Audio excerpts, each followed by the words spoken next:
The pin guide is the first component utilized in the GuidedSMILE surgical process. The pin guide ensures that surgery starts accurately by precisely delivering the fixation base. An accurate delivery of the fixation base is one of the most important steps of the process. In this case, we have a dentate patient, so we've designed the pin guide to utilize the existing dentition to deliver the fixation base at the proper height. Now you'll notice there's 3 pegs on that pin guide. Those will lock into the fixation base, which you'll see here shortly. Prior to surgery beginning, doctor's trying in the pin guide just to make sure it seats perfectly against the existing dentition.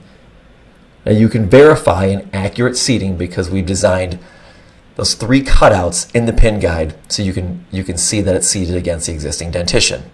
Once verified, you remove the pin guide and then begin surgery. If this were an edentulous case, the patient would occlude into the pin guide. So here we have doctor starting back in the second molar area, and you'll notice a nice releasing incision as well. This patient does have a bridge, so you'll notice the doctor cutting the tissue just along the top of the bridge and then starting to release the flap. Now you'll see that doctor is only going to release, it's a buccal flap, so you'll have a full buccal flap. You do not release any of the lingual until that pin guide and fixation base are seated and pinned in. Now as far as how far to flap, you want to kind of gauge that by when you seat your pin guide. You want to make sure that you flap enough so it doesn't get in the way of the seating of the pin guide and fixation base. And you can kind of gauge that again by trying in the pin guide and fixation base prior to laying your flap. Now here we have the fixation base and the pin guide. All the components lock into the fixation base by utilizing those blue chrome locks. Push it in to lock the component and you pull it out to release the component. Once that fixation base is pinned in the mouth, it stays in the entire surgery. You do not remove the fixation base during surgery. So here we have doctor seating the pin guide and fixation base. And again, pushing apically and checking those windows, verifying an accurate seat of the pin guide. Ideally, you have your assistant pushing apically during the drilling process. And here, doctor's just getting some of the tissue out of the way prior to drilling. Now, once doctor starts drilling, you'll see he'll drill a site and then place a pin. And then he'll go to the next site, drill a site, place the pin. I do want to spend a little bit more time on the drilling sequence and the pinning sequence when seating this fixation base using the pin guide. Now, a lot of times doctors get the drill in their hand and they'll want to just drill all the sites first and then place their pins. But as I mentioned, you get the most stable and most accurate seat by drilling your site, then taking your pin and pinning it in. And then moving on to the next one, drill that site, then take your pin, pin it in. And you go around the fixation base that way. Now with the fixation pins and drills, there's 2 different lengths. There's a short, which is indicated by green, and then a long indicated by white on the pins and the drills. And that's all chosen during the plan. That's something that GuidedSMILE works out during the planning, and they just tell you which pin goes where on the surgery mat for day of surgery. Now as far as the drilling protocol, it all kind of depends on the doctor's preference. Some doctors will drill and they'll hub the drill out all the way down to the fixation base, take their pin, and then pin it in. If you do drill that first site and the bone's really soft, the drill just kind of drops right in. We recommend on the next site, you drill just to about 2 millimeters left, stop, and then take your pin and push the pin in and let the pin do the work. We found we get some better stability that way, especially in soft bone. Now your other doctors, you're going to see here that they always leave the drills a little bit short. So the pin has to do the work, and they'll take a mallet and a mirror handle and they'll mallet that pin in, and that gets some great stability as well. So it really all depends on your preference. Doctor, leave it short and then take the pin and place it, and then take the mirror handle and then mallet the pin in. And then you go to the next site. Drill, leaves a little bit short there, and then takes the pin. And this is the last site here, mallets that in to get the most ideal stability. and it'll hub that right out to the bottom. So, and now we have, as you can see here on this image, all 4 pins are in. These were all short in this particular case, indicated by the green.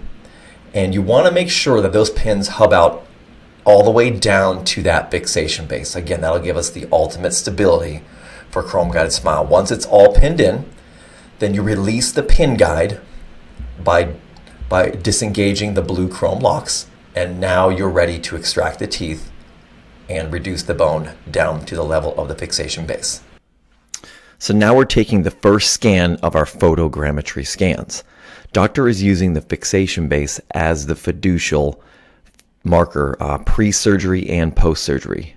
With photogrammetry, you want to have something in the mouth that stays in the mouth prior to the teeth coming out, and then it's in the same position once the teeth are extracted and surgery is done.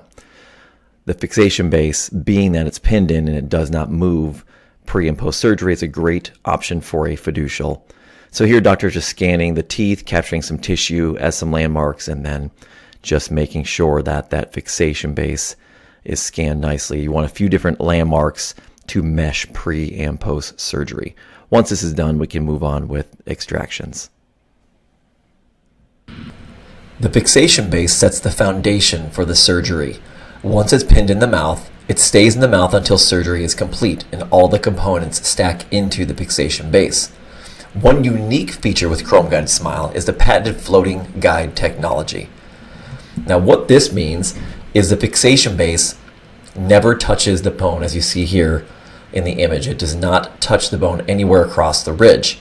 This is done purposefully. The reason behind this is there are bone-borne guides out there, stackable guides, that rely on the patient's bone to seat accurately.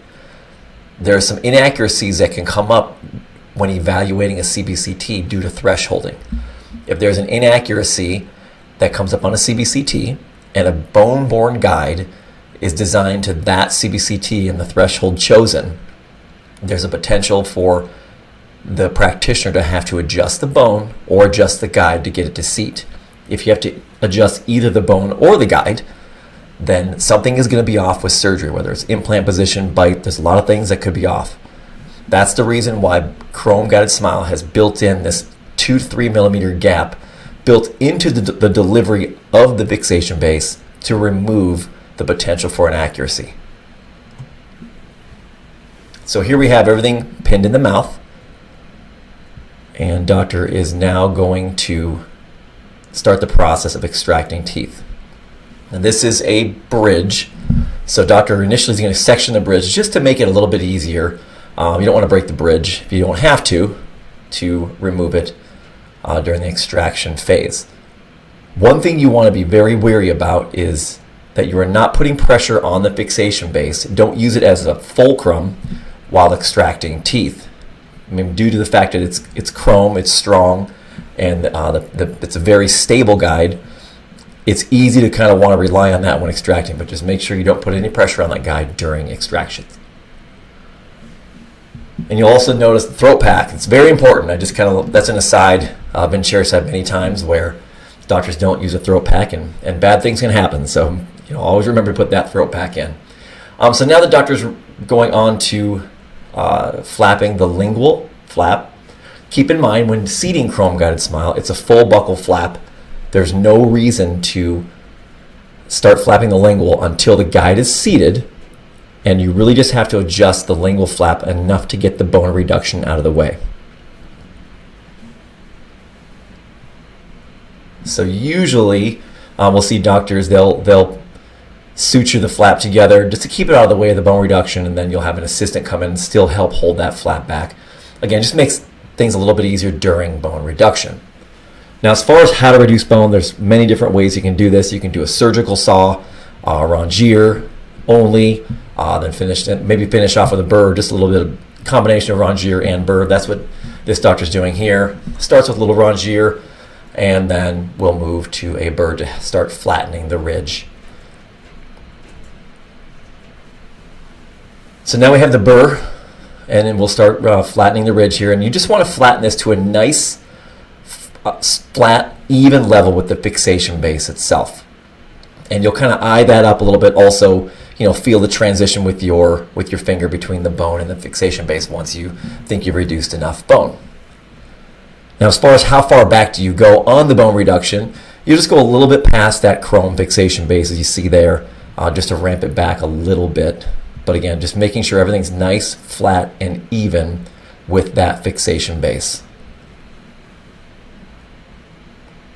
Another great positive of the Chrome Guided Smile fixation base is the fact that it is metal. If you do end up nicking it, not a big deal.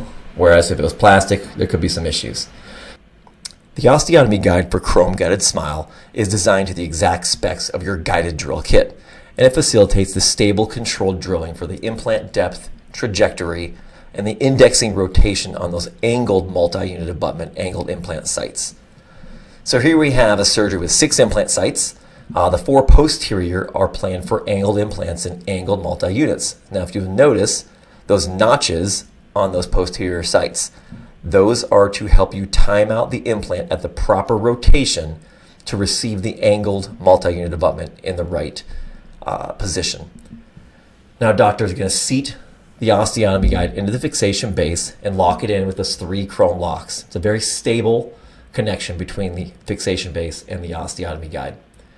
And now we take our guide key, we're going to insert it into the osteotomy guide, and you'll move forward with your standard drilling protocol. For this case, just because of the drilling protocol, the doctor is going to place both anterior implants first and then move on to the posteriors. So now we have our implant going in, and one of the great advantages of the Chrome Guided Smile system is the fact that you can watch your drilling protocol.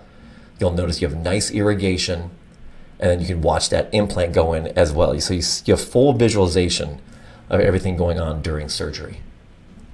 Now, being this is a straight or 0-degree site, there's no need to worry about the implant rotation. You just get it right to depth, and then finishing off here with the torque wrench, and then doctor will move on to the posterior sites.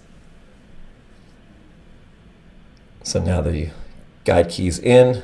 Again, moving forward with your standard drilling protocol, widen the osteotomy slowly to receive the implant that's planned.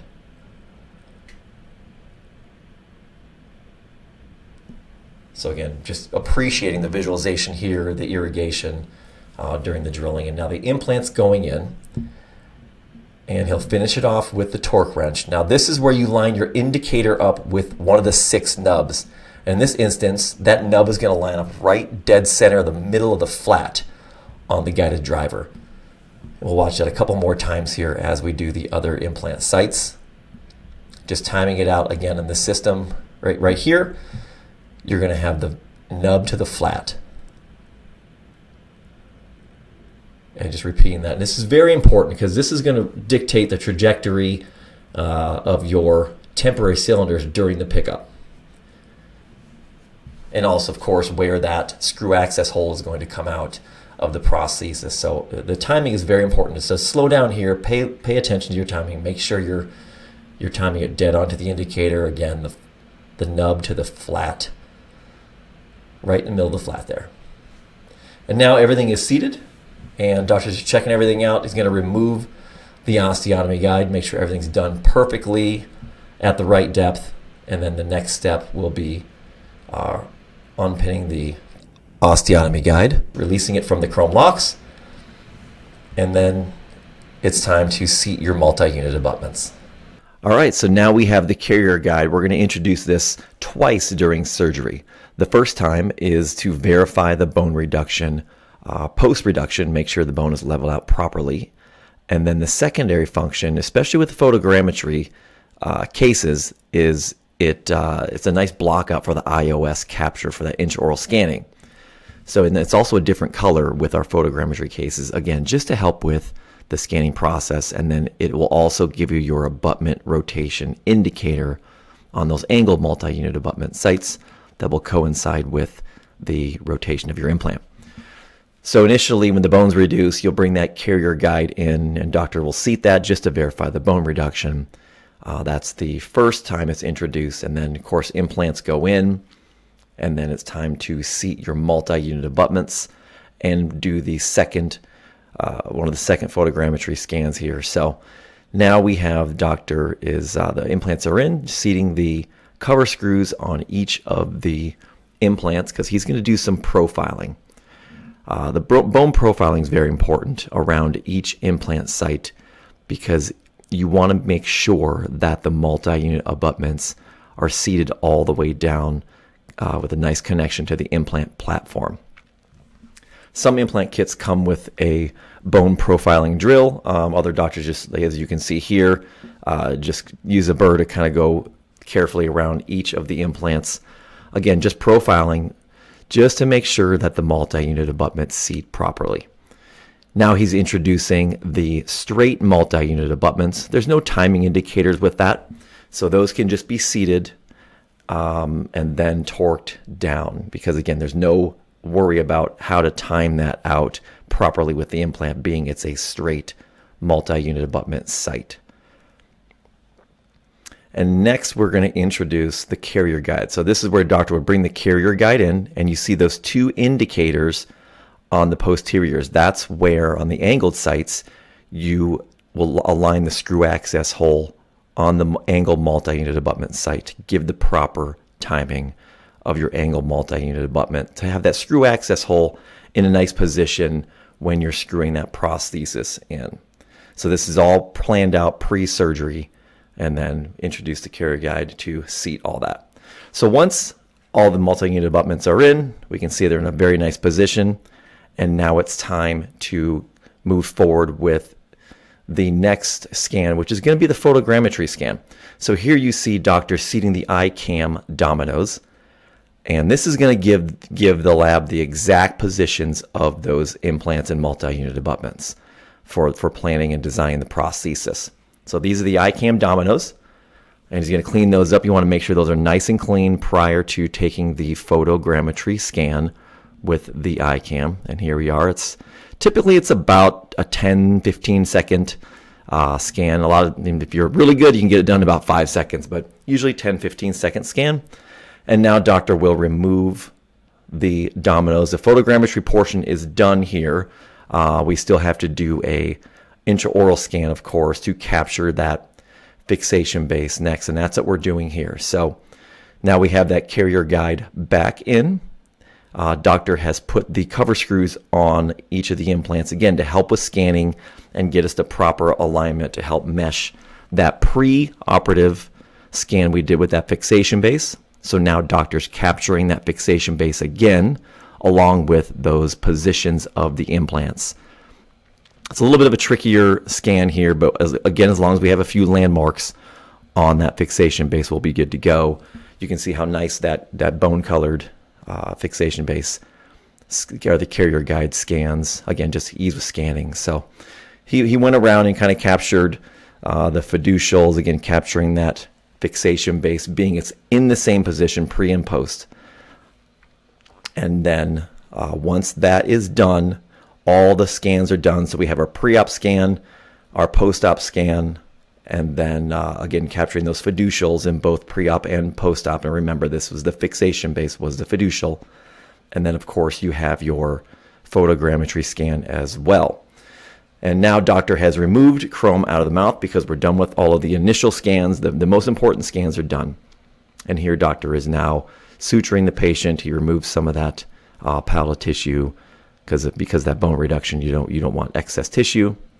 And he will do one more scan post suture. You don't have to do this, but it's always nice to have that post suture intraoral scan. It can be kind of tricky with blood and saliva, but again, this scan will be nice for your design of the prosthesis. So we'll have there'll be a little bit of convexity to that prosthesis for a little bit more tissue adaptation. So that's another benefit of this photogrammetry workflow, is it's really more of a kind of a customized prosthesis that doctor is printing off and seating the day of surgery. So it's going to be a little more tissue adaptation with these prostheses with photogrammetry.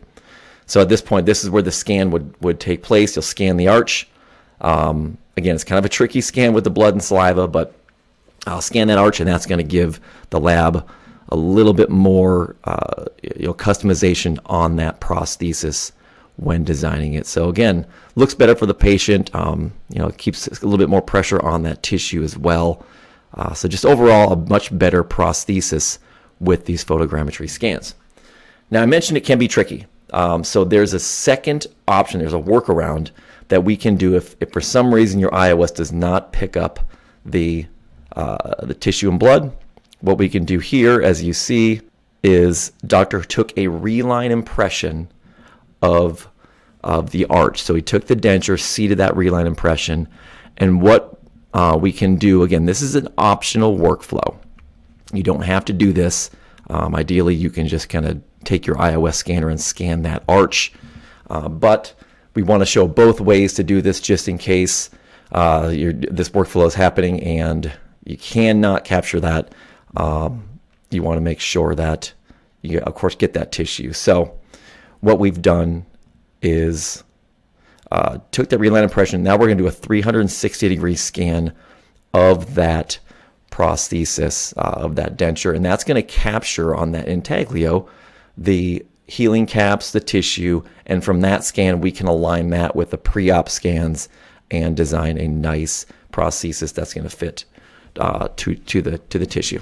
All right, so just as a summary with these photogrammetry cases, what we watched was we had the pre-op scan prior to the teeth coming out. So we have that fiducial marker, and it was in this instance, it's the fixation base, that chrome fixation base. That goes in, stays in the mouth the entire surgery, and then so we do that first scan, then doctor performs surgery.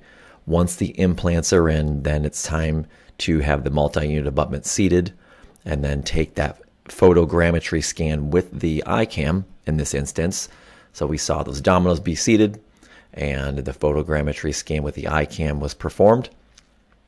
And then once that's done, we move forward with the second iOS, so the second intraoral scan, which is going to be the post-op capturing the fiducial again. So we have that, we had the bone color carrier guide seated, and then the healing caps were on the multis, scanned the multi-unit abutments, capturing that fixation base again, that fiducial, and that gets brought in in the design software, and we align that post-op fiducial scan with the pre-op fiducial scan, and that's how we can design the teeth and kind of know where the teeth were and what the proper vertical was.